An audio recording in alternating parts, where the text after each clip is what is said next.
आपल्या आयुष्यात घडणाऱ्या बऱ्या वाईट अशा प्रत्येक प्रसंगांना आपण प्रत्येकजण आपापल्या परीनं ताकदीनं सामोरं जाण्याचा प्रयत्न करत असतो आणि तो करायलाही हवा.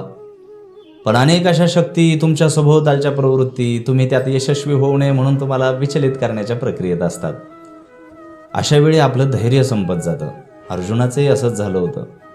तेव्हा कृष्णाने त्याला काय सांगितलं? मय्येव मनाधत्स्व मयी बुद्धिम निवेशय निवसिष्यसि मय्येव अत ऊर्ध्वम न संशयः. श्रीमद भगवद्गीता अध्याय 12 श्लोक 8.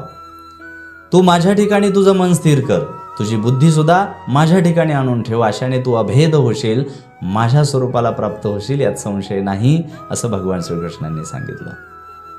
जेव्हा सर्वजण तुमच्या हरण्याची वाट पाहत असतात ना, तेव्हा तुमचा परमेश्वर तुम्हाला विजय खेचून आणण्यासाठी प्रोत्साहन देत असतो. आणि म्हणून अशा वेळी स्वतःला स्थिर ठेवण्याव्यतिरिक्त दुसरा कुठलाही रामबाण उपाय नसतो.